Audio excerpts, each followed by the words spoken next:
Bakit ka tumigil, Sergeant Tumibay? Tenyente, uminto kasi yung truck na nasa likuran natin. Baka meron silang problema. Ano na naman kayong problema nila? Check mo nga.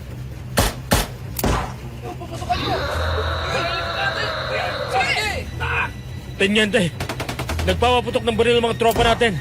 Pero wala naman akong naririnig na ganti mula sa kabilang panig. Ben! Search the area! Tingnan mo kung anong nangyayari. Alamin niyo kung anong binabaril nila. Sinasalakay ng mga dalawang malalaking halimaw ang mga kasama natin! Aswang mga yan! Taputokan sila! Yeah! Mamamatay kayong lahat! Ikaw ang mamamatay! Halimaw ka!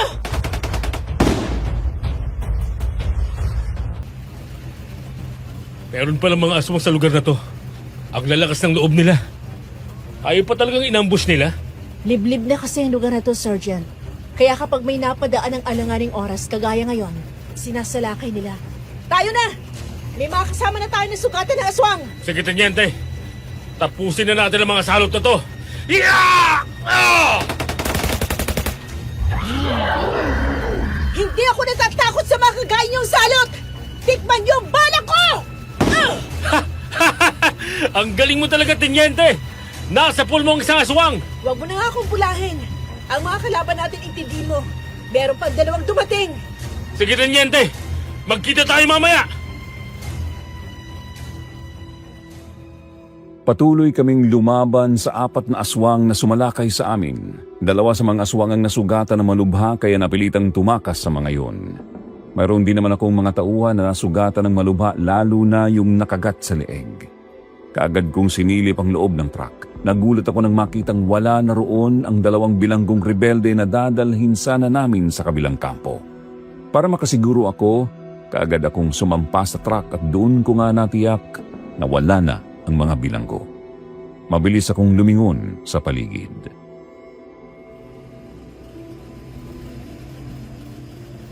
Nakatakas sa mga bilanggo! Naging pabaya tayong lahat. Kumilos na kayo! Hanapin sila sa paligid!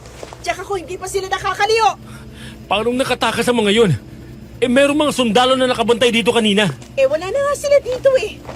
Hayun sila, Kaloy at Herman! Tinangay sila ng mga swang! Kumilos na kayo! Habulin sila! Men! Yung isang grupo sumama sa akin! Susundan natin ang mga aswang! Yung iba doon sa bandaron! Ikutan nyo! Yung iba sumama sa akin! Kailangan natin mabawi sa kanila mga bilanggo! Move! Move! Nagtatlong grupo nga kami at kumalat sa lugar na yon para hanapin ang mga bilanggo na tinangay ng mga aswang. Ginalugad namin ang bawat sulok ng lugar na yon. Pinasok na rin namin ang kakahuyan. Hanggang sa sumikat na ang araw ay hindi na namin nakita ang 2 bilanggo na tinangay ng mga aswang. Kaya bumalik na kami sa mga truck namin at nagdiretso na kami sa kampo. Gumawa ako ng report tungkol sa nangyari. Galit na galit ang aming opisyal nang malaman ang nangyari. Nawala mula sa aking pangangalaga ang 2 most wanted criminal sa aming probinsya. Tenyente, bakit inilalagay mo na sa military bag ang lahat ng iyong mga gamit? Saan ka pupunta? Uwi na muna ako sa amin, Serge. Ikaw na munang bahala sa tropa. Anong nangyari? Bakit biglaan naman yata ang pag-uwi mo? Magbabakasyon ka ba? Kailan ka naman babalik? Oo eh. Mukhang matatagalan pa ako bago makabalik. Binigyan ako ng indefinite suspension dahil sa nangyari. Kaya hindi ko tiyak kung kailan ako makakabalik. Bihira naman sila. Muntik na nga tayong mapahamak sa mga aswang na yun tapos ganyan pang gagawin nila sa'yo. Hindi mo naman gustong nangyari eh. As a troop leader, pananagutan ko talaga lahat ng mangyayari sa bawat operation. Naging pabaya nga ako kasi nawala ang 2 sa pinakadelikadong kriminal dito sa ating probinsya. At ang isa pang problema, nakuha sila ng mga aswang. Yun na nga, Tenyente. Kinuha sila ng aswang. Kung matagpuan mong patay ang mga yun, lalabas na ang totoong report natin. Hindi naman maniniwala ang mga pamilya nila sa nangyari. Tiyak na iisipin nilang sinalvage natin ang mga yon. Isa yun sa dahilan ng suspension ko. Kaya simula bukas, ikaw na magiging leader nila. Ingat ka palagi, Tenyente. Alam mo, mamimiss kita. Anong sinabi mo, Sergeant? Ang sabi ko, mamimiss kita kasi sanay na ako na palagi kang kasama kapag meron tayong operasyon. Parang kulang na ang araw ko simula bukas kasi hindi ko na maririnig ang mga sigaw mo. Masasanay ka rin nang wala ako, Sergeant. O paano? Alis na ako. Mag-iingat kayo sa mga susunod yung operasyon, ha? Tenyente, pwede bang pumasyal kami sa inyo? Oo naman. Kung makakuha ka na bakasyon, pwede kang tumuloy dun sa amin. Maganda ron, Sarge. Matapos ko nga na mailagay sa army bag ang lahat ng mga personal kong gamit ay nagpaalam na rin ako sa iba ko pang mga tauhan. Lahat sila ay nalungkot sa nangyari. Si Sergeant Marlon Tumibay na lang ang naggatid sa akin sa terminal ng bus sakay ng army jeep. Nang makasakay na ako ng bus, saka lang siya umalis. Mahaba din ang naging biyahe ng bus papauwi sa aming baryo. Ganun man ay hindi man lang ako nakaramdam ng antok. Paano nga, magkahalong lungkot at pananabik ang aking nararamdaman. Nalulungkot ako sa nangyari sa aking trabaho pero nasasabik naman akong makauwi at makita ang aking ina at kapatid. At makalipas nga ang mahabang oras ng biyahe, nakita ko na ang signboard sa tabi ng kalsada kung saan nakasulat ang pangalan ng aming baryo. Di nagtagal, bumaba na ako ng bus at naglakad na lang ako papunta sa aming bahay. Sa harapan ng aming bahay, nakita kong nagwawalis si inay.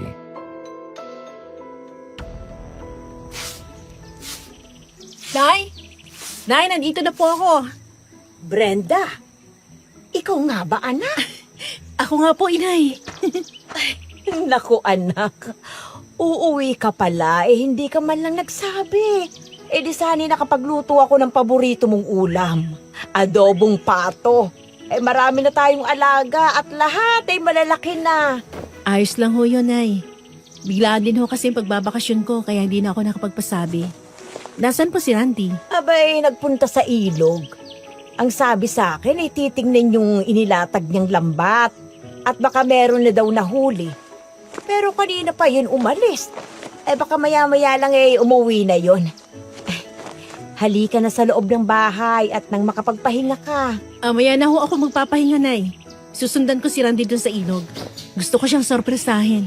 Kayo na pong bahala sa bag ko, Nay, ha? Sige, mag-iingat kayo, ha? Nitong mga nakaraang araw ay maraming mababangis na hayop ang naliligaw sa ating lugar. Ganun po ba? Sige po, Nay. Dadalhin ko na lang tong baril ko. Kinuha ko mula sa loob ng army bag ang aking baril na nakalagay pa sa holster. Isinukbit ko yon sa gawing likuran ng aking pantalon kaya natakpan yon ng suot kong puting t-shirt. Nagpunta ako sa ilog. Nang makarating ako roon, hinanap ko ang aking kapatid. Hindi ko siya nakita sa lugar na palagi naming pinupuntahan para maligo. Kaya naglakad-lakad ako sa gilid ng ilog hanggang sa matanaw ko na nga si Randy. Nakalusong siya sa tubig at inaalis sa lambat ang mga nakasabit na tilapia at hito. Hindi niya ako napansin, kaya marahan akong lumapit at naupo sa malaking bato na naroon sa pangpang at pinanood ko lang siya. Maya-maya, napansin niya na naroon na ako. Pero hindi sa lumingon, inakala niya na ako si Sheila, ang dalagang nililigawan niya.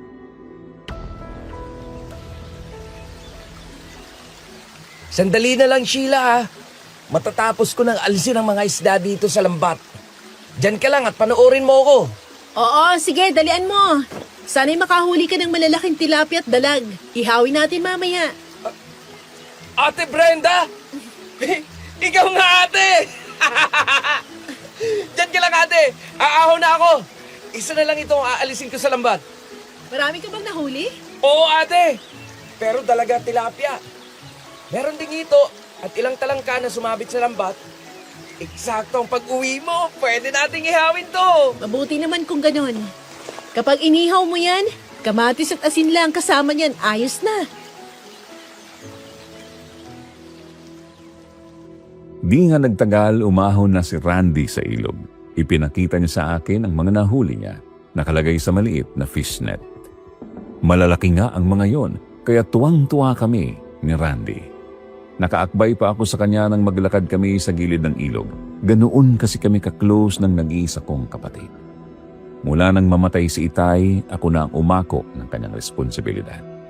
Nang makapasok ako sa pagiging sundalo, tinulungan ko si Randy na makatapos din ng pag-aaral.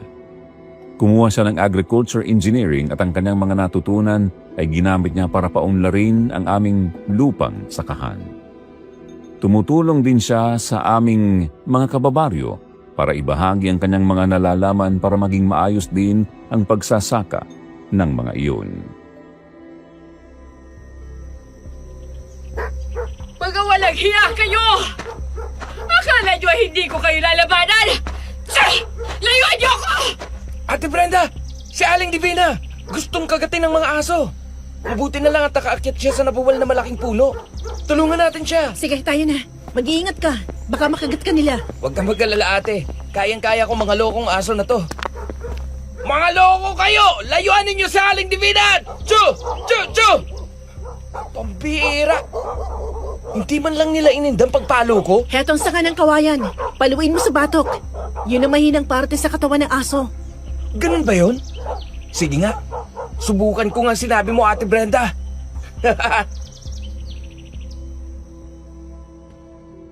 Nang muli ngang lapitan ni Randy ang mga asong naroon ay pinalo niya sa batok ang mga yon. Malalakas na hagupit ng pinatama niya sa mga yon. Nakita niya na nasaktan talaga ang mga yon kaya paulit-ulit niyang hinampas hanggang sa tuluyang magtakbuhan ang mga aso. Nakahinga naman ng maluwag si Aling Divina. Tinulungan siya ni Randy na makapaba sa nakabuwal na puno. Nakangiti siyang lumapit sa akin. Maraming salamat sa inyo magkapatid. Kung hindi kayo dumating ay baka patuloy akong tatahulan ng mga aso na yon. Mabuti nga at nakakaakyat ako dito bago sila dumating. Hindi po ba kayo nasaktan? Ayos lang ako. Salamat ulit sa inyo magkapatid ha. Kailan ka ba dumating, Brenda? Kadarating ko lang po ngayon.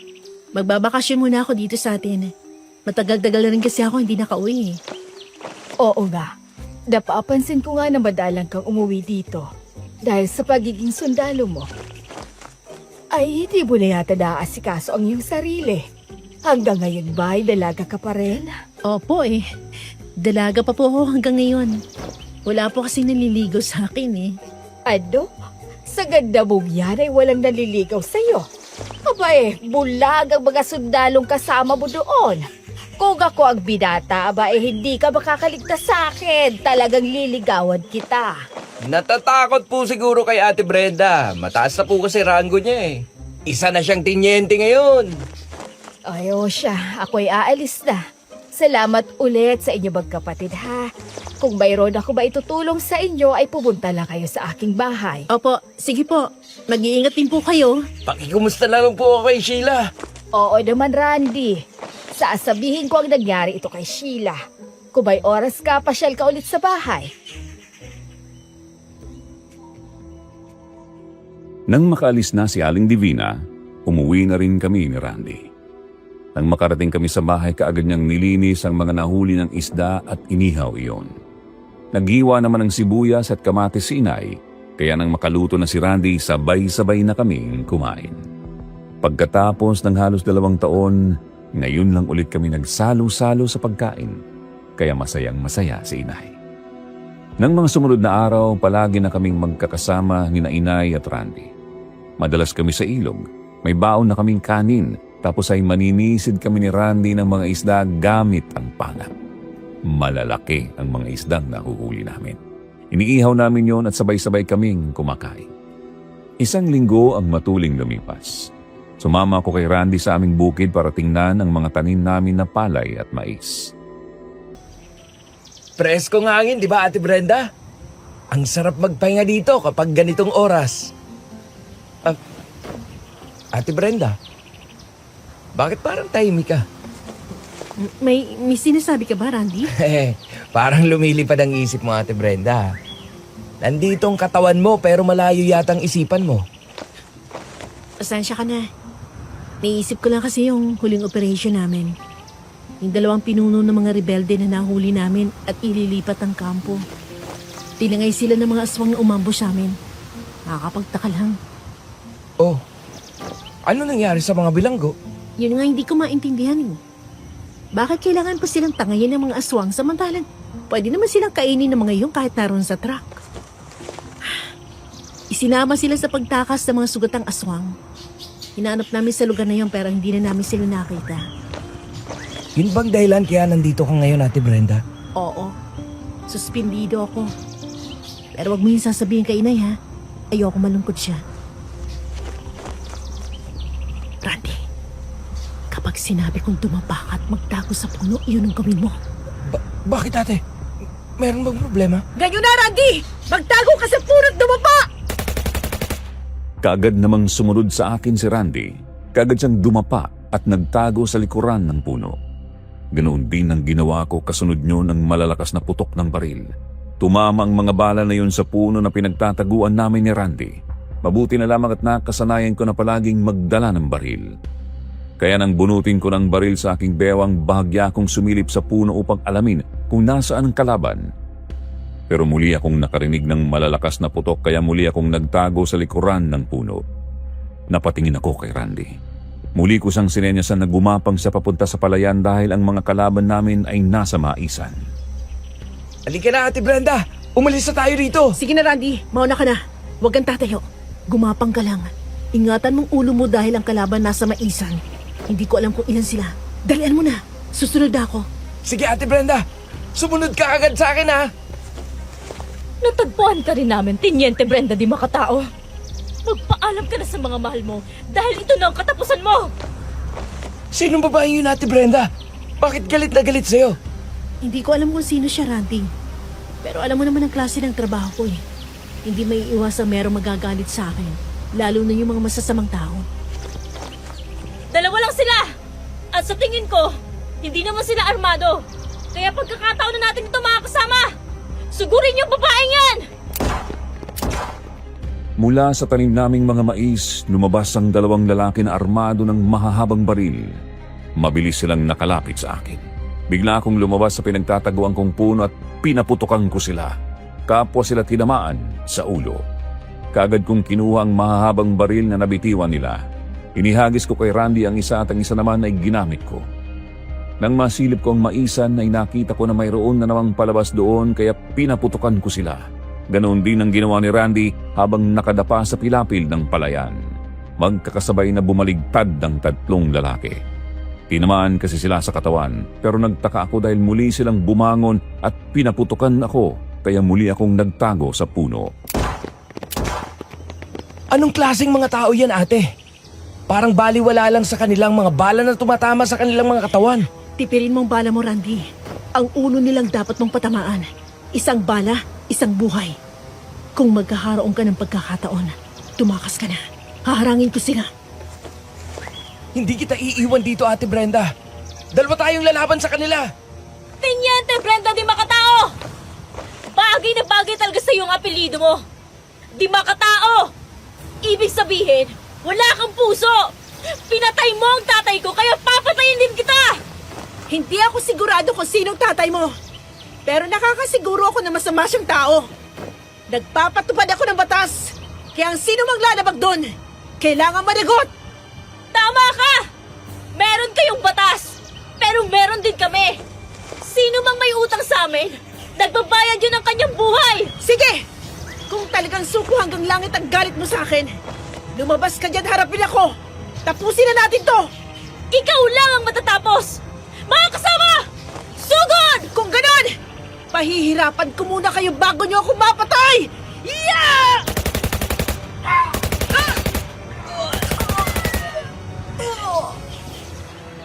Sa pagkakataong yun ay ang ulo na ng aking mga kalaban ang aking pinatamaan kaya bumagsak ang mga yon.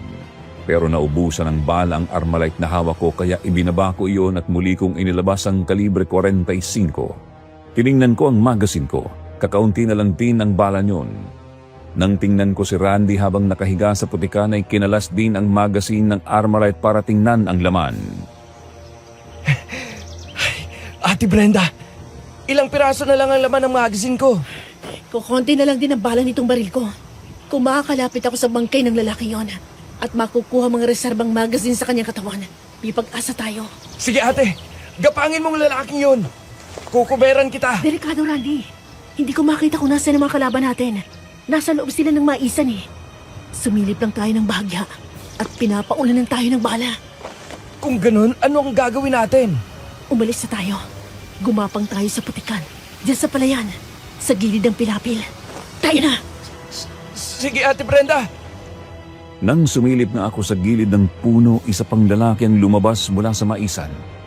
Muli kong inasinta sa ulo. Nawasak ang ulo niyon kaya wala ng buhay nang bumagsak. Alam ko na medyo nakaramdam na ng pag-aalinlangan ng mga kasamahan niyon na lumabas sa maisan kaya sinamantala naman namin ni Randy ang pagkakataon. Gumapang kami sa putikan. Nagkubli kami sa mga matataas na huhay ng palay. Di nagtagal nakita ko ang mga lalaking lumabas ng maisan. Pinaulanan kami ng bala kaya nagsumiksik kami ni Randy sa gilid ng pilapil. Halos lumubog na kami sa putikan habang nakadapa. Hanggang sa makita kong nagdurugo ang balikat ni Randy.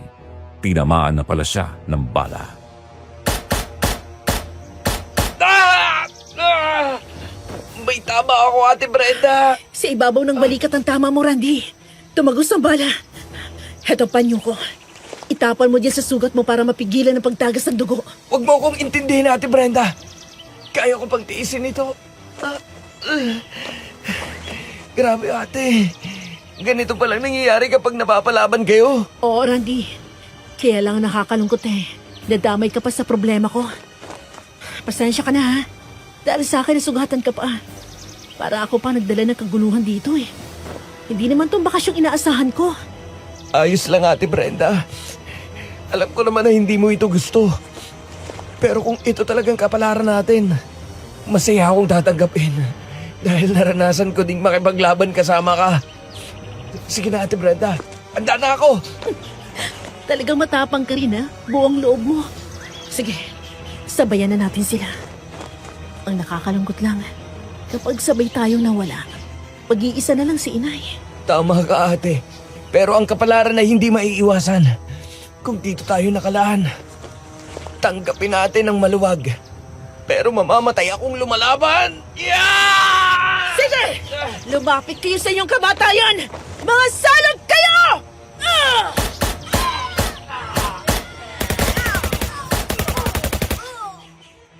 Inubos na nga namin ni Randy ang bala ng aming mga baril. Pinaputukan namin ang mga kalaban na nagtatago sa maisan matapos ay ibinaba na namin ang aming mga sandata. Akala namin katapusan na namin. Pero nataranta ang mga kalabang nasa loob ng maisan nang mayroon pang isang grupo ng mga armadong tao ang dumating. Ang ninong ko na si Narciso na siyang kapitan del barrio sa aming lugar. Sila ang hinarap ng mga kalaban na nagtatago sa maisan hanggang sa mag-alisan ang mga kalaban. Inakala nila lahat ng dumating ay mayroong baril pero ang totoo 3 lang sa kanila ang may baril kasama na doon ang aking ninong Narciso. Nang lumapit sa amin si Ninong, saka lang kami tumayo sa putikan.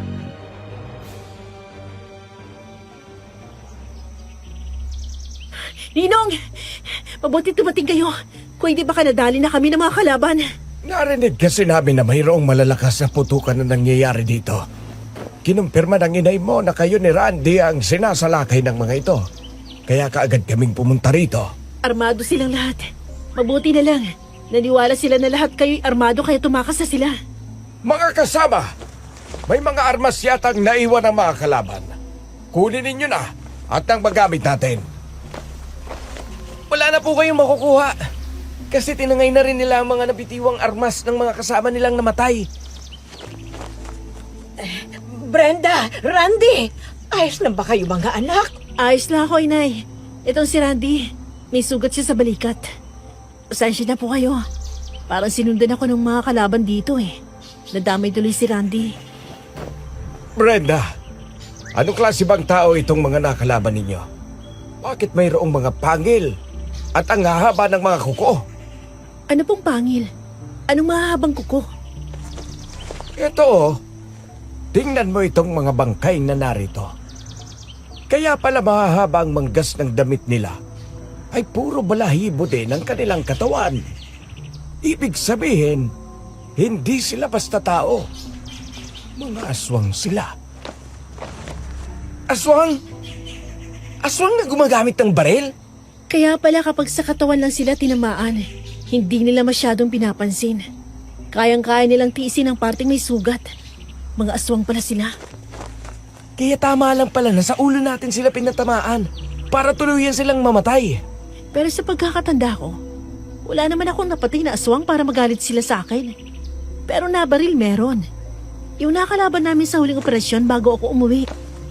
Brenda, hindi kaya namatay ang aswang na nabaril mo kaya binalikan ka ng mga kamag-anak noon para maghiganti? Naisip ko na maaaring tama si inay. Yun nga ang sinabi ng babaeng kalaban namin kanina. Gusto niyang ipaghiganti ang kanyang ama na pinatay ko. Kaya nang makauwi na kami sa bahay at umalis na rin si Naninong Narciso ay kaagad kong sinabi kay inay na kumuha na ng mga damit niya pati si Randy. Hindi na kami pwedeng manatili sa aming bahay. Baka kasi yun naman ang salakay ng mga kalaban. Sa ngayon kasi para pa rin akong nalilito dahil hindi ko kilala ang mga kalaban ko. Hindi ko alam kung kailan sila muling sasalakay. Habang naghahanda kami ng mga damit ay napansin ko na parang nag-aalangan si inay na iwanan ang aming bahay.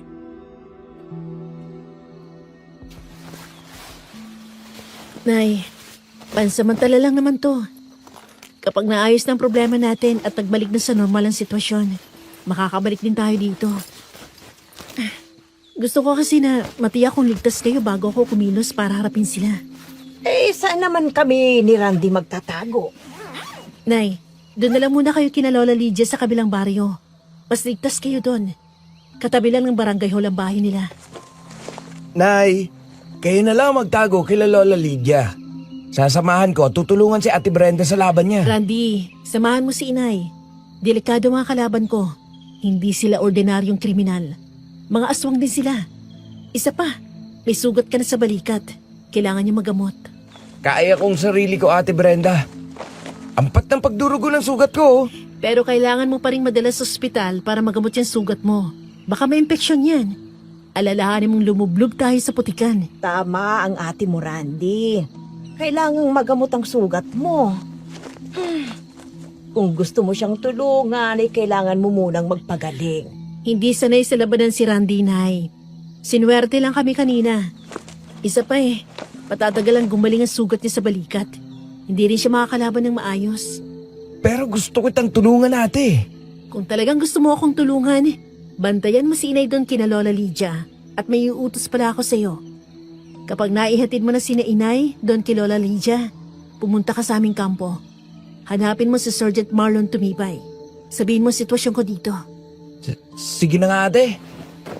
Sandali lang at ilalagay ko na rin sa bag ang mga damit ko. Ate Brenda, may mga taong umaaligid sa ating bahay. Si Naninong Narciso lang yan. Hindi sila Kapitan Narciso ang nasa labas, ate. Ha? Palagay ko ay mga kasamahan ng nakalaban natin. Kasi armado sila eh. Kung gano'n, pumasok na kayo ni inay sa basement ng bahay natin. Dali!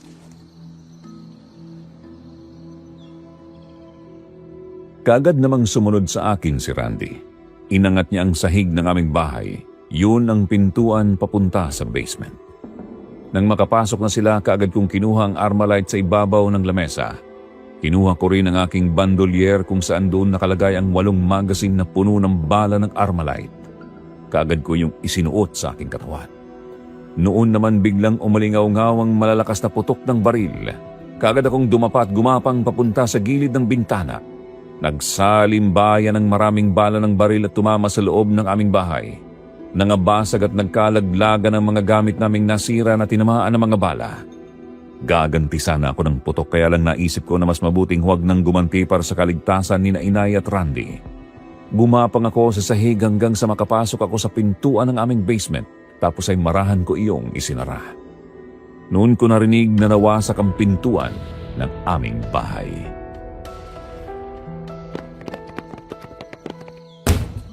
Ate, mukhang napasok na nila ang bahay natin. Tama ka. Pero hindi ako gumanti ng putok sa kanila para isipin nilang wala ng tao dito. Wala na sila dito. Nakaalis na sila bago ba tayo dumating. Matalino ang sundalong babae na yon. Parang alam na niya ang takbo ng isip natin. nandito lang ang mga yon, ha? Hanapin natin sa paligid. Kung nandito pa sila, sa dami ng mga bala na pinakawalan natin, tsak nagaganti ng putok yun. Umalis na tayo rito at baka may makialam na naman. Tsak na hindi pa sila nakakalayo. Umalis na sila, Ate Brenda. Oo, lumabas na sila ng bahay. Pero kailangan muna nating mamalagi dito ng matagal. Baka kasi nasa paligid pa sila. Mamaya na tayo lumabas. Desperadong mga kalaban mo na patayin ka, Brenda. Tama lang ng plano mo na doon na ako sa mga lola nyo at puntahan ni Randy ang mga kasamahan mong sundalo sa kampo. Opo, inay. Kailangan ko talagang tulong nila. Pero abang wala sila kailangan kong hanapin at alamin ang mga kalaban ko. Makalipas nga ang mahabang oras ay lumabas na kami sa basement.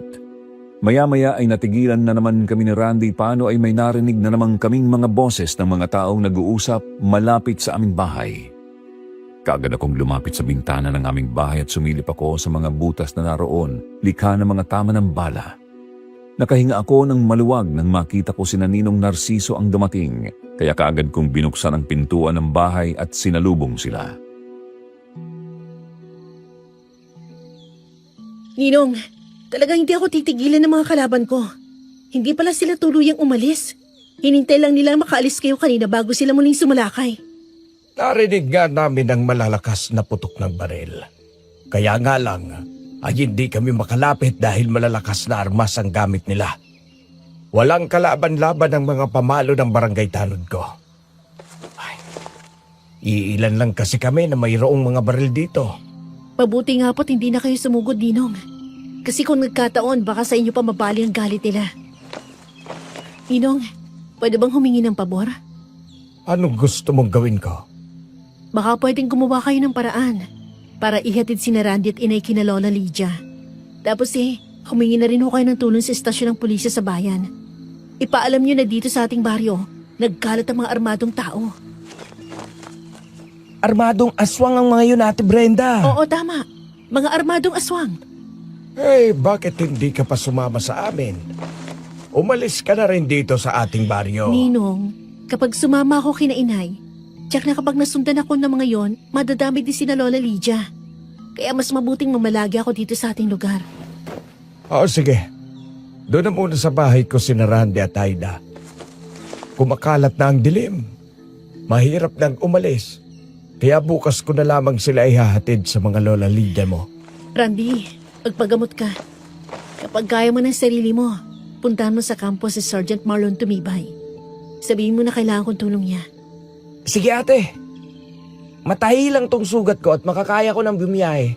Ay gagawin kong sinabi mo. Eh, kapag may mga pulis na dumating dito sa ating baryo, tiyak na mag-aalisa na rin ang mga yon. Eh, ano palang plano mong gawin? Pupuntahan ko pong albularyan si Aling Divina. Meron ako mga bagay na gustong itanong sa kanya.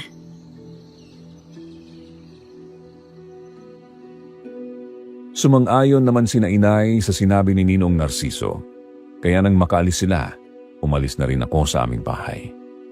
Iisa ang naisip ko na makakatulong sa akin, si Aling Divina na isang albularya. Maingat kong tinahak ang kakahuyan. Naging mailap ang aking mga mata at pakiramdam. Nang makarating na ako sa gilid ng ilog, muli kong nakasalubong ang mga armadong aswang. Nang makita nila ako, kaagad nila akong pinaputukan. Kaagad akong nagtago sa malalaking bato. Nang makabuelo ako'y pinaulanan ko naman sila ng bala. Wala naman akong ibang iisipin kung hindi ang aking sarili, kaya alam ko ang diskarting gagawin ko. Sa wakas, ay muli tayo nagkita, pinyente di makatao. Ama lang talaga naging desisyon ko. Nanapin ka sa buong baryo. Alam ko kasi na hindi ka basta aalis dito. Ngayon, ay makakaganti na ako sa iyo. Walang hiya ka, Kaloy! Nang mawala kayo, tangayin kayo ng mga aswang. Inakala namin patay na kayo dahil gagawin kayong pagkain ng mga yon. Nagkamali pala kami. Dahil isa ka pala sa kanila. Buhay ka pala! Tama ka, Pinyente. Buhay na buhay ako. Dahil sa mga aswang na tumangay sa amin, kaya naging kauri nila ako. Tinanggap ko din ang ganitong katauhan para maging malakas at mabalikan kita. Tama si Kaloy. Maniningil kami ng pautang. Buhay mo ang dapat nakabayaran. Ganun pala. Malinaw na sa akin ang lahat. Mga rebelde pala kayo na naging aswang. Kaya pala may mga baril pa kayo. Kaya nga kahit isang batalyong sundalo pa ang marap sa amin, ay hindi namin aatrasan. Ngayon, alam mo na ang lahat. Tama na ang daldalan. Mamatay ka na! Ha! Ang kamatayan mo ang katuparan ng aming misyon. Hindi ka na rin makikita ng mga mahal mo sa buhay dahil kakainin ka namin. Magagawa nyo lang ang bagay na yan kapag patay na ako. Pero titiyakin ko sa inyo mahihirapan kayo! Sigurin niyo ang mayabang na babae niyan! Patayin siya! Nang sumugod na nga ang mga aswang ay kinuha ko ang 2 granada na nakasabit sa aking bandolier. Inalisan ko ng pinang mga yon tapos ay inihagis ko sa mga aswang na unang sumugod sa akin. Nagulat sila nang bumagsak sa kalagitnaan nila ang unang granada. Bago pa sila makaiwas, sumabog na yon. 4 sa kanila ang nasapol at bumulagta. May naputulan ng paa at ang iba naman ay nawasak ang mga katawan. Isa roon ang naukit ang mukha. Nang makabuelo ako, muli kong inihagis ang isa pang granada. Nang muli yung sumabog ay 3 pa sa mga aswangang nasapul. Walang buhay na bubagsak sa ibabaw ng malalaking bato ang mga yon. Ang babaeng pinuno nila ay malubharing nasugatan sa paa. Nang masilip ko na nag-alangan ng lumabas sa pinagtataguan ng iba pang aswang, gumapang ako sa mga batuhan. Nang makalayo ako, saka ako tumakbo. Tinulong, Janet. Paano ba ang sugat mo sa paa? Kaya mo pa bang tumayo? Huwag akong isipin mo. Habulin mo sa Teniente de Macatao. Huwag niyong sayangin ang pagkakataong ito. Nag-iisa lang siya, kaya kapag nasukol niyo siya, huwag niyo nang bigyan ng pagkakataong makalaban. Tayo na mga kasama. Habulin natin siya. Sundan niyo siya. Sasalubungin naman namin sa kabila. Dalian niyo! Sige! Humabol kayo sa tambol, Mayor! Talagang ginagalit mo ko, ha? Humanda ka sa akin kapag inabutan kita! Nang makaahon ako sa ilog, muli akong tumakbo sa kakahuyan. Hanggang sa makarating ako sa tapat ng matarik na lugar. Ang malalim na bahagi ng ilog ang pinakaibabaan yun. Nakita ko na patuloy akong hinahabol ng grupo ni Kaloy, kaya muli ko silang pinaputukan. Pero dumarating na rin sa kabilang direksyon ang iba pang mga aswang kasama ang sugatang pinuno nila. Pinaputukan din ako. Doon ko naramdaman ang hapdi ng sugat ko sa noo. Nadaplisan pala ako ng bala, kaya nahilo ako at napahawak sa puno tapos ay nawalan ako ng balanse. Kaya nahulog ako at nagpagulong-gulong pababa sa ilog. Nang bumagsak ako sa tubig ay kaagad akong nagkubli sa malalaking bato. Pero napakabilis ng mga aswang. Nakababa kaagad sila sa ilog kaya naisip kong hubarin ang suot kong jacket at ipaanod sa tubig. Dito lang siya bumagsak. Hanapin niyo. Tsak na nandyan lang yun. Sa taas ng binagsakan na. At sa laki ng mga batong nandito. Baka turog na ang katawan yun. Kapag nakita niyo ng bangkay, saka lang ako matatahimik. Saka lang tayo babalik sa Cordillera. Ah, ayun siya! Hinaanad ng tubig. Mahulog na sa mataas na talon. Banatan niyo na! Tayo na sa ibaba ng talon. Siguraduhin natin na patay na nga sa Teniente de Macatao. Hindi ko akalaing madali nating matatapos ang misyon sa lugar na ito. Tayo na mga kasama! Nagutom na ako. Kaya kainin na natin ang bangkay niya. Sa akin ang atay ng babaeng yun. Napagod at nasugatan ako. Kaya lintik lang ang walang ganti. Nakita ko na nabistay ng bala ang jacket ko na pinaanod sa ilog bago yun nahulog sa talon. Bigla kong naisip na meron nga palang yungib sa bahaging yun ng ilog at may maliit na lagusan sa ilalim ng tubig, kaya sumisid ako at nilangoy ang lagusang yun. Alam kong hindi yun alam ng mga humahabol sa akin dahil hindi naman sila taga roon. Pakiramdam ko ay sasabog na ang aking dibdib sa kakulangan ng hangin sa ilalim ng tubig. Binitiwan ko ang aking baril at kinalas ang bandolier na nagpapabigat sa aking katawan, tapos ay pinilit kong makalusot sa lagusan. Nang umahon ako sa tubig, nasa loob na ako ng yungib. Hingal na hingal ako ng mahiga sa malapad na bato doon, hanggang sa tuluyan ko nang ipinikit ang aking mga mata. Lumipas sa mahabang oras, nagising ako nang maramdaman ko na mayroong dumidila sa aking noo. Isa pala yung aso. Nang bumangon ako ay bigla yung tumahol. Noon dumating ang may-ari niyon. Lucky? Sino bang tinatahulan mo? Ate Brenda? Ang dami mong sugat! Sheila, tulungan mo ako. Napalaban ako sa mga rebelding aswang. Kaya pala kagabi, ay nakarinig kami ni Inay ng malalakas na putok ng baril at mga pagsabog. Napalaban ka pala? Oo, swerte lang na nabuhay pa ako. Mabuti na lang at hindi alam ng mga nakalaban ko lugar na to. Siya nga pala, bakit ka narito? Marami kasi dito malalaking bayawak. Naglalagay ako ng bitag at binabalikan ko tuwing umaga. Kanina, bigla namang nawala itong alaga ko. Kaya pala ikaw ang pinuntahan niya. Wala ka ba nakita mga tao sa labas ng yungib na to? Wala naman, Ate Brenda. Halika, tutulungan na kitang tumayo. Sumama ka sa akin sa bahay namin. Kailangan magamot ang mga sugat mo. Sheila, pabor naman. Baka pwede mong sisiri ng aking baril at bandolier sa ilalim ng tubig. Naiwan ko kanina kasi malulunod na ako kung di ko gagawin yon. Kailangan natin ng armas kapag lumabas dito. Alam ko hindi pa umaalis sa ating lugar mga yon. Tiyak na nalaman nila kagabi na buhay pa ako. Sige, Ate Brenda. Ako nang bahala. Kukunin ko mga armas mo.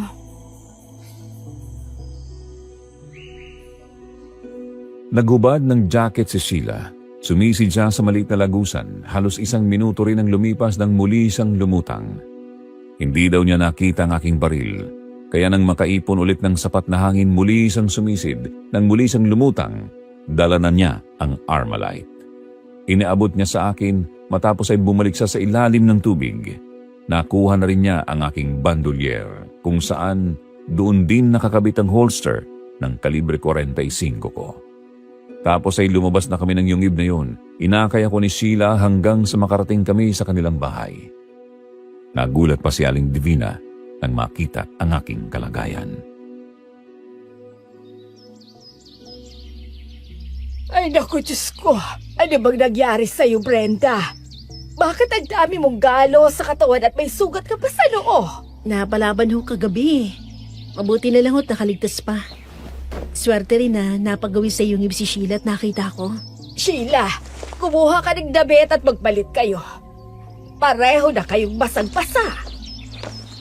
Opo, Inay. Saka kailangan din magamot ang mga sugat ni Ate Brenda. Oo nga, pero kailangan nyo muna magpalit ng damit. Abay, nabubutla na itong si Brenda. Dalian mo! Nang makapagpalit na ako ng damit, ginamot ni Aling Divina ang mga sugat sa aking katawan. Matapos malagyan ng gamot ang sugat ko sa noo, binalutan ng malinis na puting tela. Tapos ay nagtimpla ng kape si Sheila. Sinisikmura na ako kaya naman nilagok ko na yon para mainitan ang aking sikmura. Nang muli akong makaramdam ng pagkahilo, nahiga ako. Nakatulog akong muli. Nang ako ay magising, pakiramdam ko sobrang lamig. Paano nga ay inaapoy na ako ng lagnat? Inalagaan naman ako ni Aling Divina at Sheila. Ilang araw din akong naratay. Nang makabawi ako ng lakas, nakabangon na ako. Kamusta na ang pakiramdam mo, Brenda? Maayos na ho ako, Aling Divina. Maraming salamat to sa inyo ni Sheila.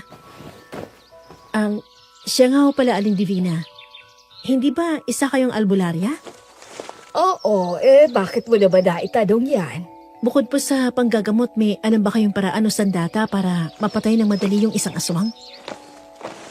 Ang mga binditadong armas ang may kakayahang puksain ang mga aswang. Ang mga manunugis ay mayroong ganyang mga sandata gagaya ng kapatid kong si Kuya Erneng. Pati itong si Sheila ay isa ring manunugis ng aswang. Kung ganun, sanay ka rin pala makipaglaban, Sheila? Oo, Ate Brenda. Yun ang dahilan kaya madalas akong maalis ng bahay. Sumasama ako kay Kuya Erneng sa pagtugis ng aswang. Marami kasi ang lumalapit sa amin galing sa iba-ibang lugar. Kaya kung saan-saan din ako nakakarating. Retiradong sundalo si Kuya Erneng. Akala nga niya ay makakapagpahinga na siya. Hindi pa rin pala dahil hindi niya matanggihan ang mga taong humihingi ng tulong. Aling Divina, nasaan po ba ang Kuya Erneng nyo? Gusto ko pong magpaturo sa kanya ng mga pamamaraan para labanan mga aswang. Alam ko hindi magtatagal. Malalaman ng aking mga kalaban kung nasan ako. Kaya kailangan ko paghandaan na muli namin paghaharap.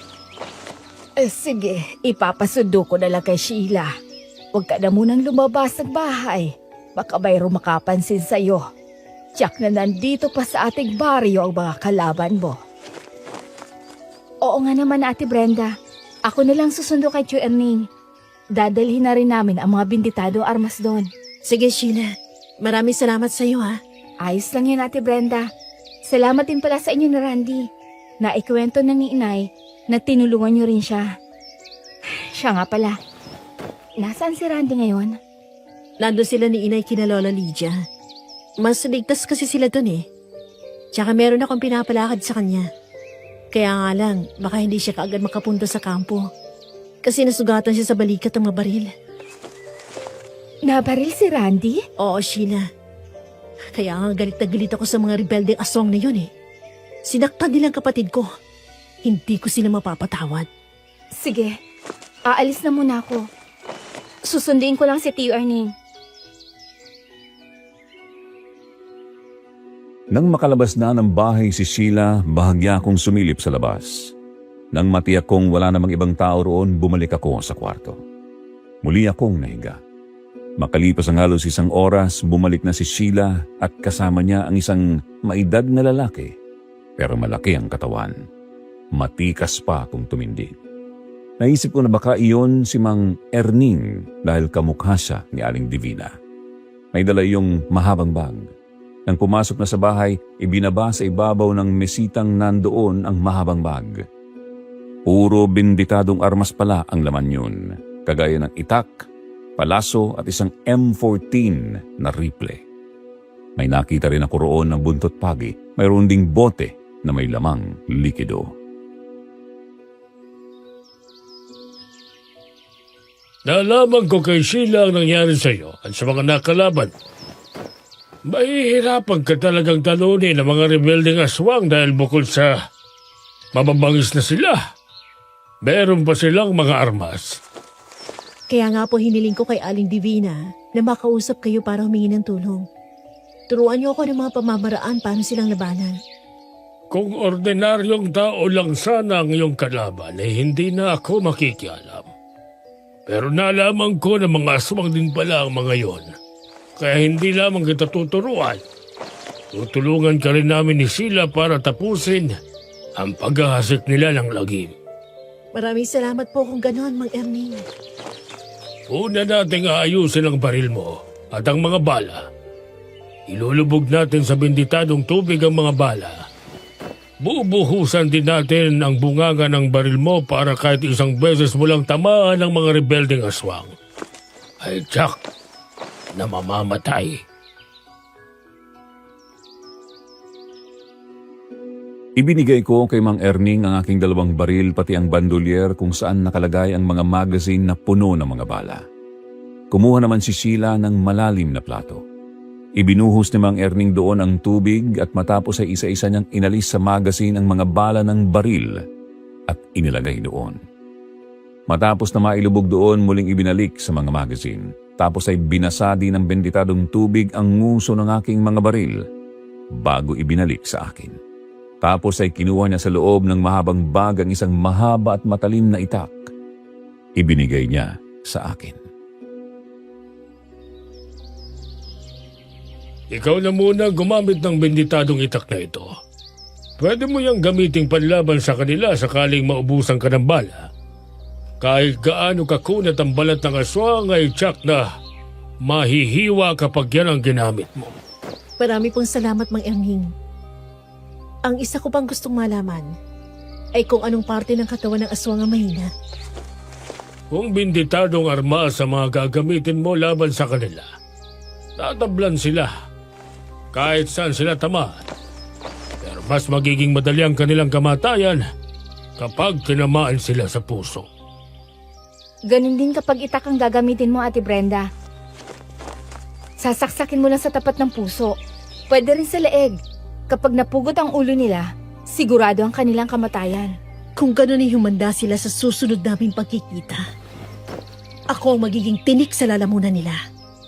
Kapag nahuli ko si Kaloy at naibalik sa kulungan, maaari makabalik ako sa serbisyo. Sige, Brenda. Tutulungan ka namin ni Sheila. Gagawin namin ito para na rin sa katahimikan ng ating lugar. Hindi dapat tumira dito ang mga rebelding aswang na yon. Bago ako tuluyan nakatakas nung naglaban kami, narinig ko na babalik lang sila sa Cordillera kapag nakita nilang patay na ako. Tiyak na alam nila na buhay pa ako. Kasi jacket ko lang nakita nila sa ibaba ng talon. Tama ka, Ate Brenda. Nauulol na sa galit ang mga rebelding aswang na yon. Kasi naisahan mo sila. Ayaw pa naman nila ng ganon. Kaya siguradong nandito pa sila. Hindi naman tayo mahihirapang hanapin ang mga yun, Sheila. Dahil desperado silang mapatay ako. Sila na mismong lalapit sa atin. Tiyak na magkugulat sila sa muli naming pagkaharap. May naisip ka na bang plano, Brenda? Meron po. Tsaka kung madalas pa din nilang pinupunta ng bahay namin, kaya uuwi ako ron. Kaya ko naman eh. Kaya ako nakahanda kayo ni Sheila na tulungan ako. Gawin na natin ngayon. Pwede kang iniisip mo. Kapag ganitong tirik ang sikat ng araw, malaki ang magiging laban natin sa kanila. Hindi nila masyadong magagamit ang pagiging aswang nila. Nagbihis na nga ako. Pinahiram ako ni Sheila ng pantalon at jacket kaya isinukbit ko na rin ang bandolier sa aking katawan. Inilagay ko roon ang kalibre 45 ko. Isinabit ko sa aking likuran ng mahabang itak na ipinahiram ni Mang Erning. Tapos ay dinampot ko na ang Armalite. Ikinasa ko yun. Nagganda na rin sina Sheila at Mang Erning. Dala na rin nila ang kanilang mga armas nang lumabas kami ng bahay matapos akong magpaalam at magpasalamat kay Aling Divina. Nauna akong lumakad. Malayo ang naging pagitan namin. Naging mailap ang aking mga mata habang naglalakad. Bawat puno na madaanan ko, pinakikiramdaman ko. Nang makatawid ako ng ilog at makarating sa bako-bakong kalsada, nakita ko na ang mga tao sa aming lugar. Pero lahat sila ay parang natakot nang makita ko. Nagpasukan sa loob ng kanilang mga bahay at isinara ang mga pintuan at bintana.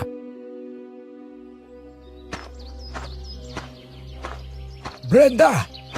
Balitang-balita dito sa atin na napalaban ka daw muli nang makaalis na kami ni Randy. Opo, Ninong Narciso. Pero sa awa ng Diyos, hanggang ngayon, buhay pa naman ako. Kamusta na po sina Inay at Randy? Dinala muna namin si Randy sa ospital para matahi ang mga sugat niya bago ko sila inihatid sa mga lola Lydia mo. Pagkatapos ay nagpunta na ako sa istasyon ng pulisya sa bayan. Kaya lang, ang nakakalungkot ay kapos na kapos ang mga pulis natin. Ibig pong sabihin, wala silang may papadalang pulis dito? Kaya ang sabi ni Hepe Domingo ay makakapagpadala naman. Kaya lang ay baka 3 lang daw na pulis. Kaya naman maghihintay pa tayo ng ilang araw. Halos lahat kasi ng mga pulis nila ay nakadeploy na sa ilang mga baryo na mayroon ding mga ganitong kaso. Ibig palang sabihin, nagkalat na talaga sa bayan natin ang mga salot na kagaya nila. Ay oo, tama ka Brenda. At saka pasensya ka na kung bakit ganyan ang kilos ng mga kababaryo natin. Natatakot kasi silang madamay sa'yo. Ikaw na sadang bahalang umunawa sa kanila. Ay, iintindihan ko naman sila, Ninong. Pasensya na ho kayo, Ninong Narciso. Pero pwede ho ba ako magsalita sa mga kapitbahay natin? O sige, Sabihin mo kung anong gusto mong sabihin. Sa mga kababaryo ko na nakakarinig ngayon sa akin, ayos lang naman iwasan niyo ako ngayon. Pero sana, maisip niyo din na hindi basta mga rebeldeng tumutugi sa akin. Mga aswang din sila. At ang aswang kapag nagutom, papatayin ng mga tao para ilagay sa kumakalam nilang sikmura. Wala silang pakialam kahit sino ka pa. Sa bagay, totoong sinabi mo. Kaya nga lang, ay wala tayong magagawa. Kung natatakot talaga sila. Ay, pero huwag ka mag-alala. Nandito naman ako at ang aking mga tanod na tutulong sa iyo sakaling sumalakay silang muli. Salamat ho, Ninong. Maganda ho kayo dahil ngayong lumitaw na ako muli. Tsak na magkakaroon na naman ng labanan sa ating lugar. Nandiyan lang po sa paligid sina Sheila at Mang Erning na handa ring tumulong. Mabuti naman. At pati ang mga manunugis ng aswang ay tutulong sa problema natin. Sige po. Bahagi ng plano ko to para maalarma ang mga kalaban natin. Hindi ko kasi alam kung saan sila pansamantalang maglulungga. Babalik muna ako sa bahay namin. Sige anak, mag-iingat ka. Matapos kaming mag-usap ni Ninong Narciso ay pinagpatuloy ko ang paglalakad. Kagaya ng mga unang bahay na nadaanan ko, ang mga tao ay pumapasok sa kanilang bahay at nagsasara ng mga pintuan at bintana. Tapos ay mapapansin ko na nakasilip sila sa mga siwang ng mga bintana at pintuan. Ipinagpatuloy ko ang paglalakad hanggang sa matanaw ko na ang aming bahay. Natigilan ako nang makita kong gumalaw ang bintana ng aming bahay. Parang bigla yung sumara, kaya naman kaagad akong lumapit sa malaking puno na nasa tarangkahan ng aming bakod. Kaagad akong nagtago. Doon ko narinig ang malalakas na putok ng baril dahil mula sa mga butas ng dingding ng aming bahay ay lumusot ang mga dulo ng baril. Mula naman sa likuran ng aming bahay lumabas si Kaloy at ang iba pang aswang. Nasupwesa ka ba hindi mga tao? Hindi mo ba inaasahan na dito kami titira sa bahay ninyo? Hindi na ako masusurpresa, Kaloy. Alam mo na ugali niyo mga aswang. Hindi kayo titigil hanggang hindi natatapos ang gusto niyong gawin. Pero ito naman ang inaasahan ko! Tayo na mga kasama! Tapusin na natin si Tignetit ng mga tao! Lahat ng makialam! Hindamay natin! Humanda kayo ngayon. Tsak na magugulat kayo sa gagawin ko. Nang lumabas ako mula sa pinagtataguan kong puno ay inasinta ko ang dalawang aswang na palabas ng bahay. Tinamaan sa katawan ng mga yon, pero dahil sa benditado ang mga bala ko ay nawasak ang kanilang mga katawan kahit isang bala lang ang tumama. Gulat na gulat ang mga aswang, lalo na si Kaloy, pero pansamantala lang ang pagkabigla nila. Inakala nila na nag-iisa lang ako kaya mabilis na kumilos ang iba pa. Naglabasan sa loob ng bahay at tumakbo patungo sa malalaking puno. Muli akong pinaputukan kaya muli akong nagtago sa puno.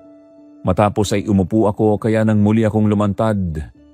Muli kong inasinta ang mga aswang na papalapit.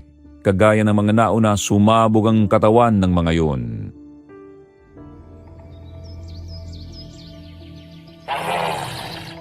Mag-iingat kayong lahat. Huwag kayong magpadalos-dalos. Kakaiba ang mga bala niya. Hindi kayo mabubuhay kapag tinamaan kayo. Anong nangyari sa inyo mga hangal? Natatakot na ba kayo sumugod? Lumabas kayo sa pinagtataguan nyo! Hangal ka talaga, Tignetit ng mga tao. Pupugutin ko ang ulo mo kapag napatay na kita at isasama ko sa libingan ni Artemio. Ang aswang na nabaril mo habang itinatakas kami. Huwag kang pakasisiguro, Kaloy. Dahil kahit anong mangyari, ibabalik kita sa kulungan. Ikaw at si Herman, dadalhin ko sa kampo. Buhay man o patay! Pareho ba na tayo nang hinahangad? Tayo na mga kasama. Sabay-sabay tayong sumugod.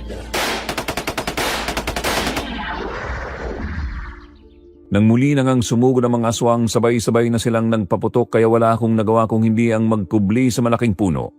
Noon naman dumating sina Sheila at Mang Erning, kasama sina Ninong Narciso at ang dalawang barangay tanod na armado rin ng mga shotgun.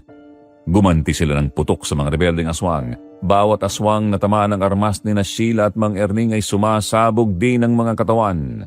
dahil doon ay tuluyan ng nakaramdam ng panganib ang mga natitirang aswang. Matagal na nagkubli sa mga punong naroon kaya ako na ang kumilos. Sumugod na ako. Habang tumatakbo ako papalapit sa kabilang puno, binabaril ko ang mga aswang na nakikita ko. Sina Sheila naman at Mang Erning din ay sumugod na. Umatras na tayo!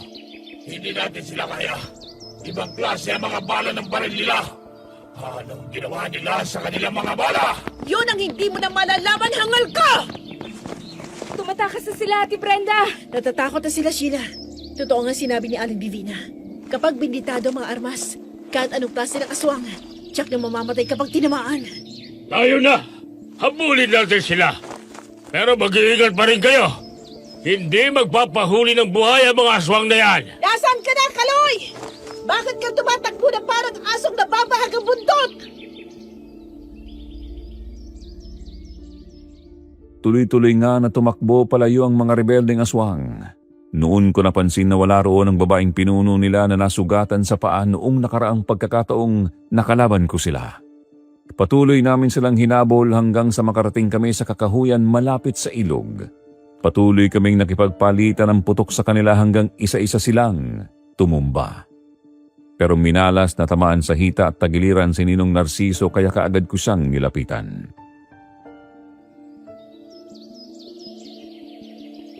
Habulin ninyo mga rebeldeng aswang na yon!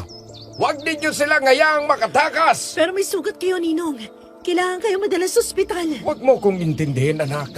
Kailangang mahuli ninyo o mapatay ang mga rebeldeng aswang na yon. Kasi tiyak na babalik pa ang mga yan. At tiyak na sa oras na yon ay mas marami pa sila. Ang mga tanod ko na lang ang bahala sa akin. Sige po, susundan namin sila. Paring Erning, Sheila, alalayan ninyong inaanak ko, ha? Huwag ninyo siyang pababayaan. Sige, Kapitan Narciso. Hindi namin iiwanan si Brenda. Tatapusin namin ang labang ito para na rin sa katahimikan ng ating lugar. Tayo na, Ate Brenda. Tumatakas na ang mga aswang. Sige, tayo na. Ninong Narciso, aalis na kami. Ipinagpatuloy nga naming tatlo ang paghabol sa mga rebeldeng aswang. Nang makita namin sila, muli naming pinaputukan. Baliktad na ang sitwasyon ngayon. Sila na ang tumatakbo at ako na ang humahabol sa kanila. Natataranta ang mga rebeldeng aswang. Takot na sila sa mga bala ng baril namin dahil kahit hindi sila mapuruhan basta tamaan sila, sumasabog ang bahaging iyon ng kanilang katawan. Kapag gumaganti naman sila ng putok sa amin, kaagad kaming nagtatago sa mga puno at minsan ay dumadapa kami. Hanggang isa ulit sa mga rebeldeng aswang ang matamaan ko sa hita. Naputol ang kanyang paa. Nang makalapit ako ay takot siyang nagmakaawa sa akin. Kumukuha lang pala ng pagkakataon para dambahin ako at tangkang kagatin. Traidor talaga mga aswang na kagaya mo. Pero hindi mo ako maiisahan. Bala ng 45 kung lamunin mo! Ayos ka lang, Ate Brenda. Munti ka doon ah. Oo, ayos na ako. Nasaan si Mang Erning? Sinundan niya ang mga tumatakas sa aswang. Halika na, sundan na natin siya. Tuloy-tuloy naming binagtas ang lugar na pinuntahan ni Mang Erning. Narinig namin ni Sheilang malakas na putok hanggang sa makita namin si Mang Erning. Dulo na pala iyon ng kakahuyan. Bangin na ang ibaba ng lugar na iyon. Nakatayo siya habang nakatingin sa ibaba. Nang makalapit kami, tinanaw din namin ang direksyong tinatanaw niya. Ano po nangyari, Mang Erning? Nasaan ang grupo ni Kaloy? Tatlo na lang silang nakatakas. Tumalon sila dito sa bangin. Ilang ulit ko pa silang pinaputokan pero hindi ko na sila tinamaan. Ano sa palagay niyo, Tio Erning? Aalis na kayo dito ang mga rebelding aswang na yon? Hindi ko tiyak kung anong gagawin nila ngayong nalaman nila na may mga ganun tayong bala. Natakot sila dahil bawat matamaan natin ay sumasabog ang katawan at natutunaw sila at nagiging abo. Sa palagay ko, hindi sila aalis sa baryo natin. Maghihintay lang sila ng magandang pagkakataon para muling sumalakay. Hindi nila kasama ngayon ang babaeng pinuno nila kasi sagutan yun. Tama ka, Brenda. Tiyak nagpapagaling yun sa isang lihim na lugar. Napansin ko kanina habang hinahabol ko sila. hindi na sila gaanong gumaganti ng putok. Sa tingin ko, wala na rin silang bala. Kaya nga dapat natin samantalahin ang pagkakataon. Kailangan mahanap natin ang lugar na pinagtataguan ng pinuno nila. Tsak na doon pupunta ang mga tumakas sa aswang. Sheila, halos kabisado mo na rin ang ilog na to, diba? Oo naman, Ate Brenda.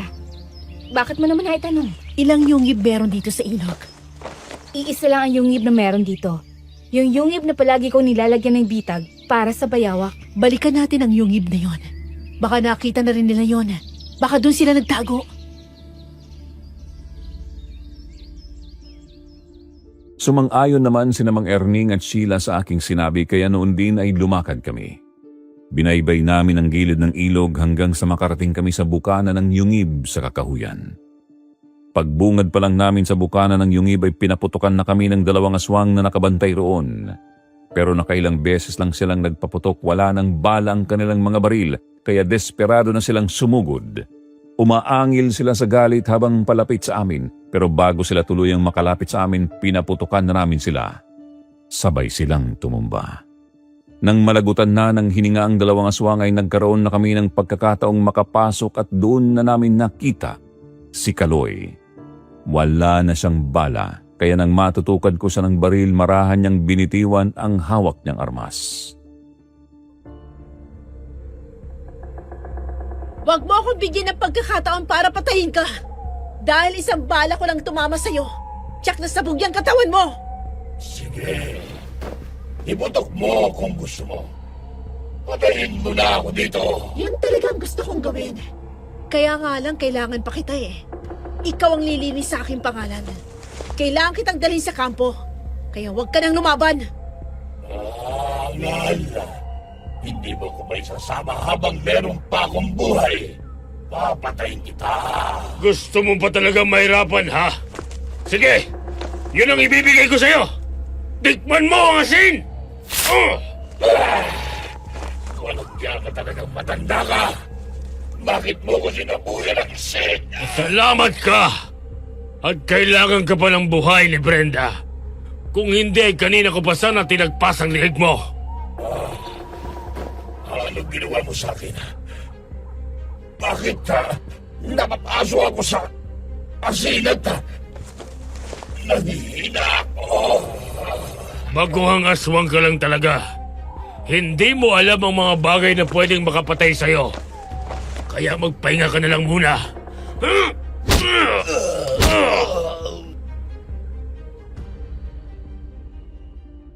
2 malalakas na suntok ang tumama sa mukha ni Kaloy.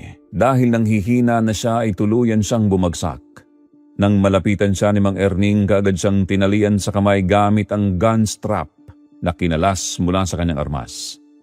Ang bibig ni Kaloy ay nilagyan din niya ng panyo para hindi na makapangagat. Patuloy siyang nanghina dahil ang panyo pala na yun ay inilubog ni Mang Erning sa tubig na may katas ng bawang at asin bago muling pinatuyo.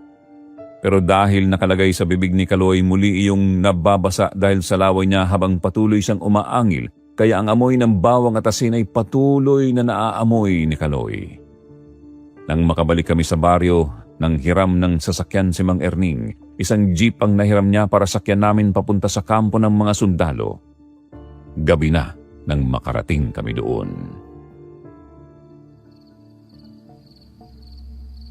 Teniente Brenda, di ba katao? Totoo pala ang balita na bumalik ka na dito sa kampo. Oo, Sarge. Bumalik ako dito para ibalik sa kulungan ng isa sa mga rebelde na katakas.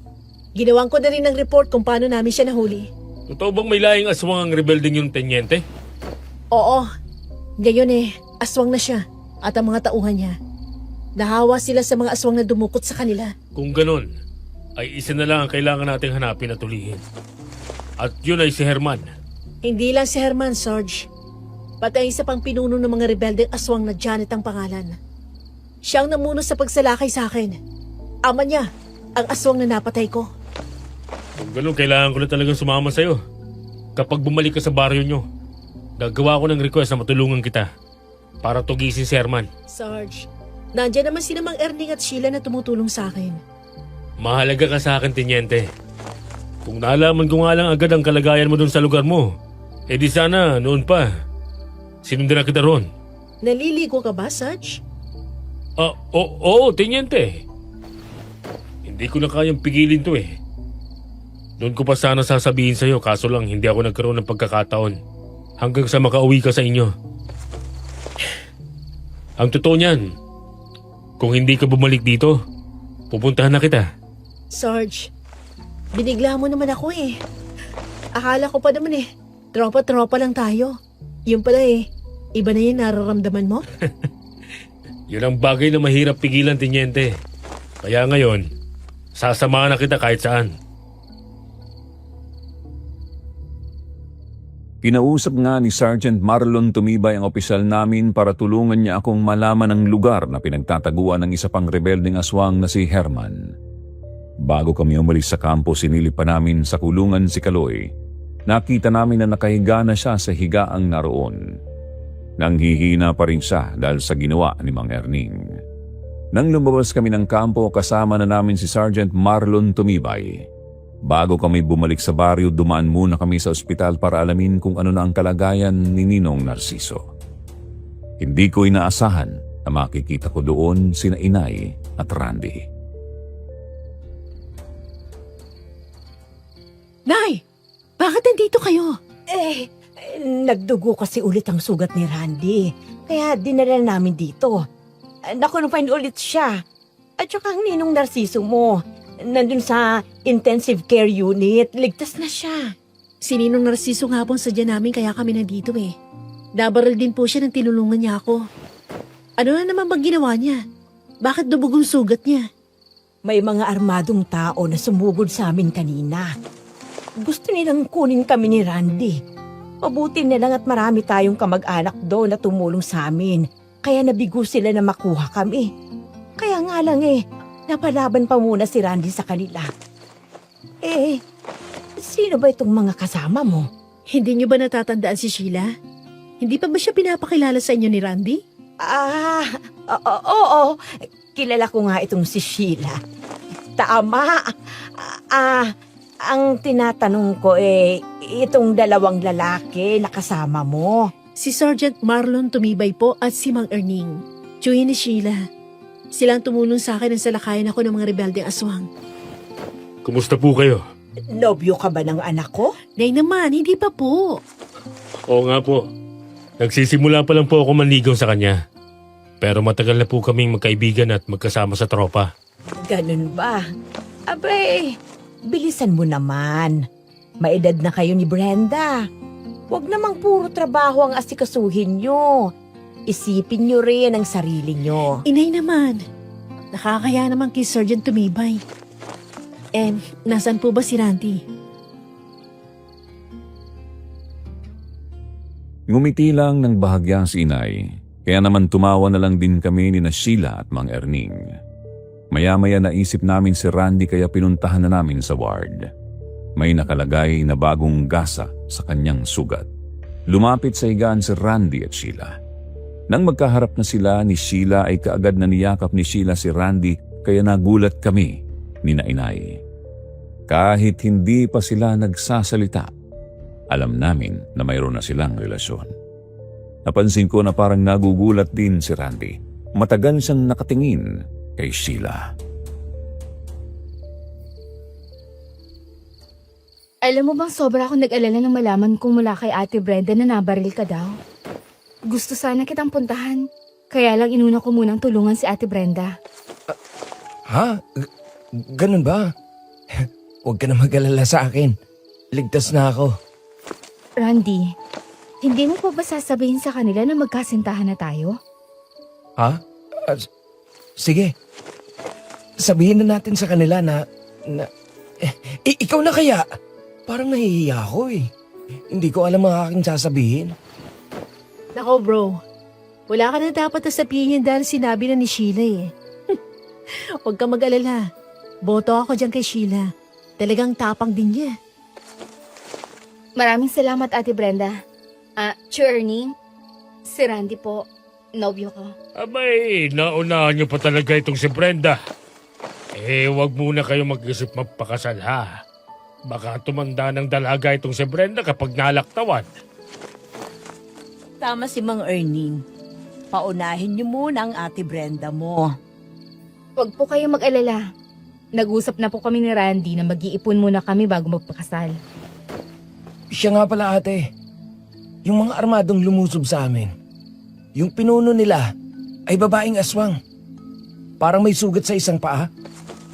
Habang nagtatago kami ni inay sa ilalim ng papag, ay narinig ko na kapag nakuha kami ay dadalhin kami sa kuta nila sa baryo din natin. Tama si Randy. At ang kuta nila ay ang abandonadong bahay na nasa dulo ng ating baryo. Yung nag-iisang bahay sa gitna ng bakura na maraming kahoy at halamanan. Oo, alam ko din ang lugar na yon. Nag-iisa lang bahay na yun doon. Ngayon ko lang naisip na kaya pala walang babaeng yun ang makalaban natin si Kaloy. Sina inay pa lang nilusob ng mga yun. Tama ka, Brenda. Kaya ngayong alam na natin kung saan ang kuta nila. Kumilos na tayo. Tsak na alam na nila ang nangyari sa grupo ni Kaloy. Kumilos na kayo, Brenda. Baka makaalis pa ang mga rebelding aswang na yun. Huwag mo kaming alalahanin ni Randy. Nandito rin sa paligid ng ospital ang mga kamag-anak natin. Mag-iingat kayo, ha? Sige po, inay. Tatapusin ko lang ang problemang ito. Babawi kami ni Sergeant Tumibay sa inyo. Hindi ba, Sarge? Oo, Teniente. Nagpaalam na rin si Sheila kay Randy. Matapos naming silipin sa intensive care unit si Ninong Narciso ay umalis na kami ng ospital. Kahit gabi, nagbiyahe na kami pabalik sa aming baryo. Ilang oras din ang naging biyahe namin bago nakarating sa aming baryo. Isinoli ni Mang Erning ang jeep sa kakilala niya at mula roon nilakad na namin ang daan papunta sa pinakadulo ng aming baryo. Dahil kabisado namin ni Mang Erning ang aming lugar, hindi kami sa kalsada dumaan. Doon kami dumaan sa kakahuyan. Maingat naming binagtas yun hanggang sa makarating kami sa abandonadong bahay na pinakadulo ng aming baryo. Matagal kaming nagmasid sa paligid. Wala kaming nakita roon kahit isa. Kaya matagal kaming namalagi na nagtago sa makapal at matataas na damuhan.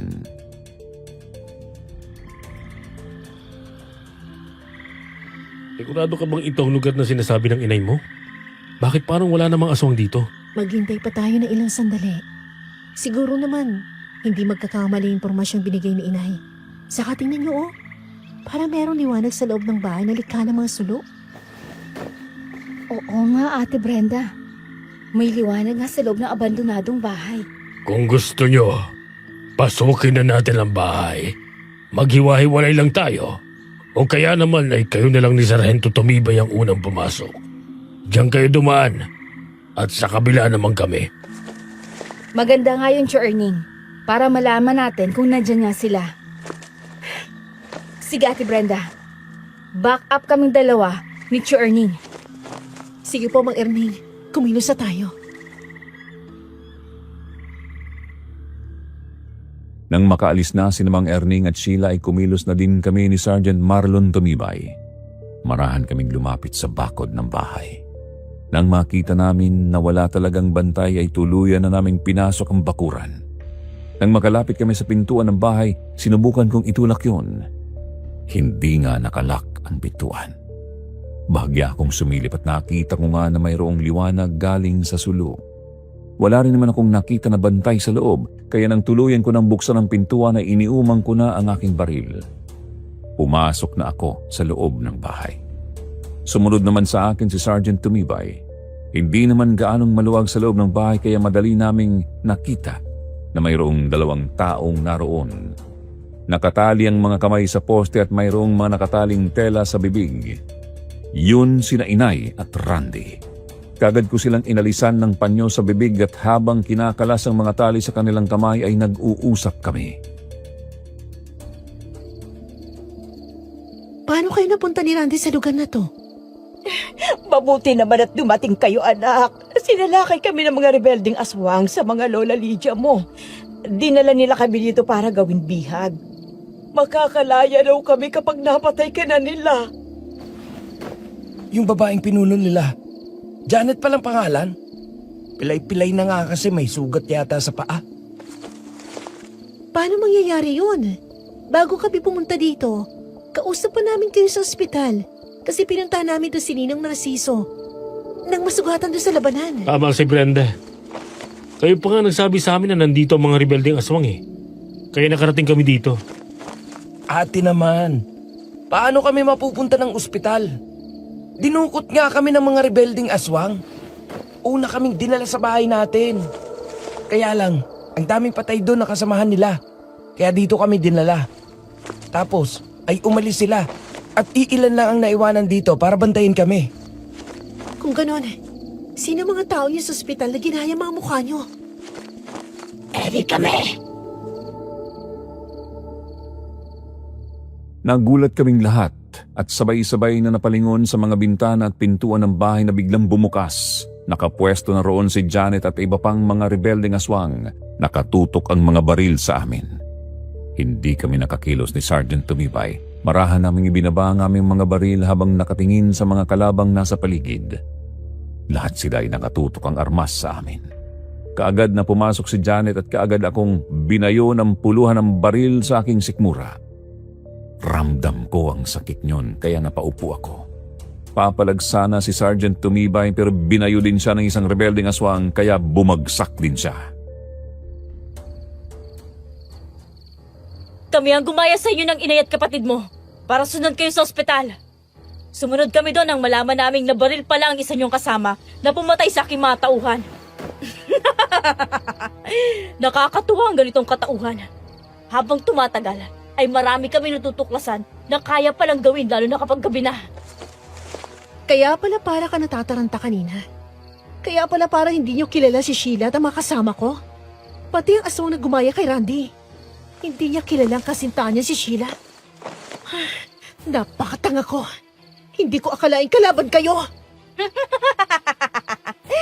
Kaya nga ang inay mo ang naisipan kong gayahin eh. Para magawa namin ng maayos ang patibong na to.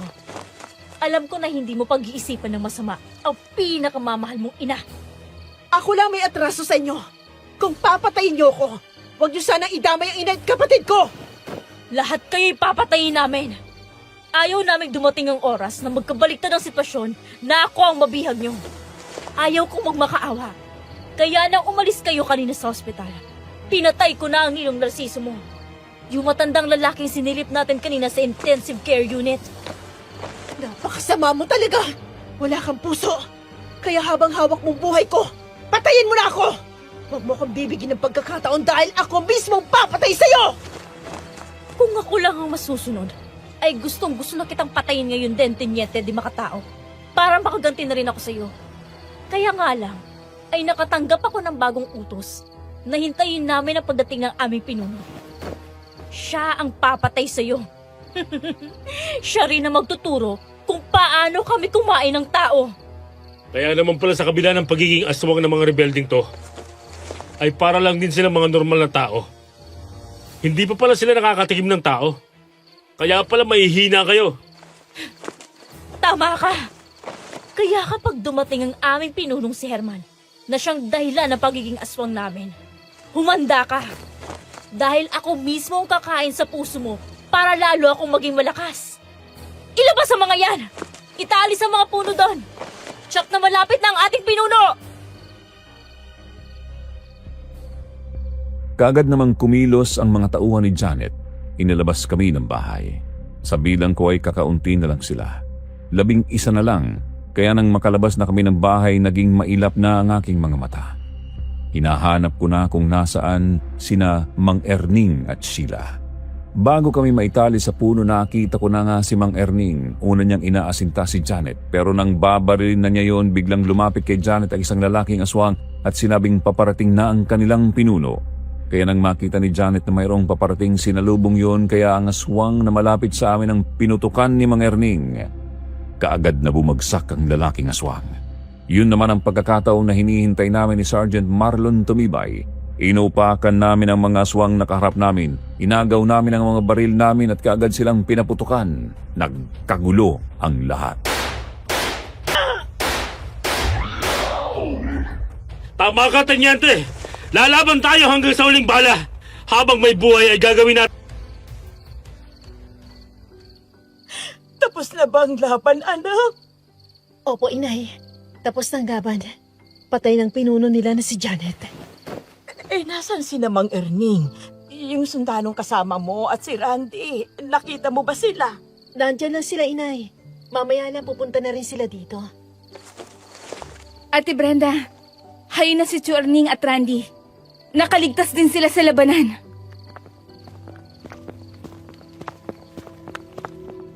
Nung una, nakangiti pa ako nang marinig ko ang sinabi ni Sheila. Pero nang lingunin ko ang direksyong itinuro niya ay nakita ko sina Randy at Mang Erning lang ang naglalakad papalapit sa amin. Hinahanap ng mga mata ko si Sergeant Marlon Tumibay. Pero hindi ko siya nakita, kaya kaagad kong sinalubong si Randy. Nakita ko ang lungkot sa mukha niya. Nang tingnan ko si Mang Erning ay yumuko din siya na parabang mayroong hindi magandang nangyari.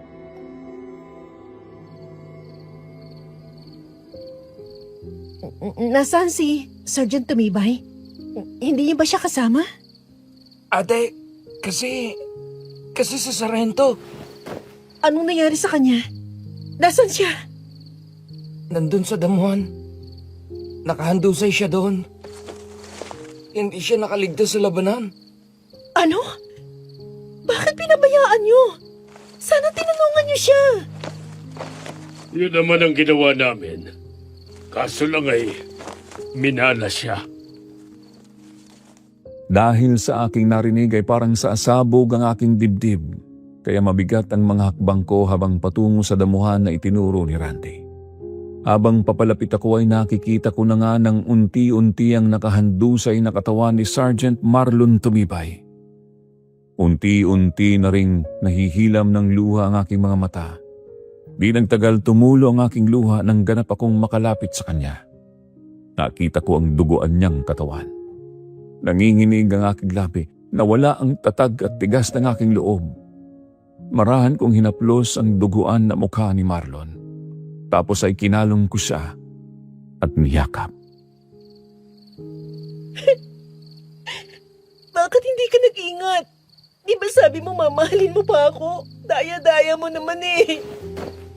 Nangako ka sasamahan ako ng marami pang taon pero hindi mo naman tinupad. Brenda, anak, wala na tayong magagawa kung ito ang kalooban ng Diyos. Maluwag mong tanggapin ang pagkamatay niya. Ang daya-daya naman kasi, Nay. Ngayon lang din ako nagmahal na unsyami pa. Akala ko pa naman mararanasan ko ng ikasal. Hindi pa rin pala. Tinyente. Bakit ka umiiyak? Sarge, buhay ka? Oo. May tama ako sa tagiliran. Buti itong sa ulo ko ay daplis lang. At hindi ako napuruhan kaya nangulan ako ng malay. Mabuti naman kung ganon. Akala ko iniwanan mo na ako eh. Akala ko di mo na matutupad yung mga pangako mo sa akin. Tutuparin ko yun. Kahit anong mangyari. Mahal kita eh.